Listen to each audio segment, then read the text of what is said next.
Hi friends, నేను మీ నాయుడు సార్ని. 100% మీరు మాట్లాడతారు నిహాలి స్పోకెన్ ఇంగ్లీష్ ఇన్స్టిట్యూట్. ఈ వీడియోలో మనం అండ్ సో గురించి తెలుసుకోబోతున్నాం. ఈ వీడియో గనక మీకు నచ్చినట్లయితే లైక్ చేయండి, షేర్ చేసుకోండి.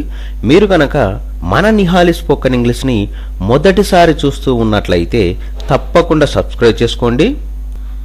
అండ్ సో అంటే కావున అని అర్థం.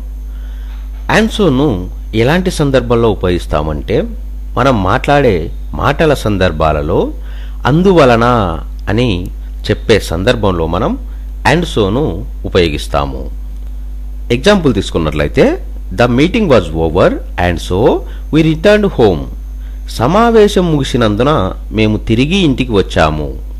It was still painful and so I went to see a doctor. అది ఇంకా నొప్పిగా ఉన్నందున డాక్టర్ని కలవడానికి వెళ్ళాను. The boy was lazy and so I punished him. వాడు సోమరిగా ఉన్నందున నేనతనిని శిక్షించి తిని. The weather was fine and so we went on a picnic.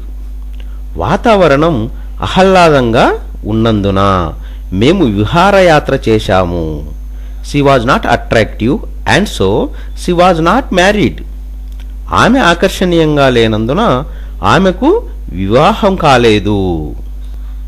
And so అంటే కావున అని అర్థం. అండ్ సోను ఎలాంటి సందర్భంలో ఉపయోగిస్తామంటే, మనం మాట్లాడే మాటల సందర్భాలలో అందువలన అని చెప్పే సందర్భంలో మనం అండ్ సోను ఉపయోగిస్తాము. ఎగ్జాంపుల్ తీసుకున్నట్లయితే, the meeting was over and so we returned home. సమావేశం ముగిసినందున మేము తిరిగి ఇంటికి వచ్చాము. It was still painful and so I went to see a doctor. అది ఇంకా నొప్పిగా ఉన్నందున డాక్టర్ని కలవడానికి వెళ్ళాను. The boy was lazy and so I punished him. వాడు సోమరిగా ఉన్నందున నేనతనిని శిక్షించి తిని. The weather was fine and so we went on a picnic. వాతావరణం ఆహ్లాదంగా ఉన్నందున మేము విహారయాత్ర చేశాము. She was not attractive and so she was not married. ఆమె ఆకర్షణీయంగా లేనందున ఆమెకు వివాహం కాలేదు.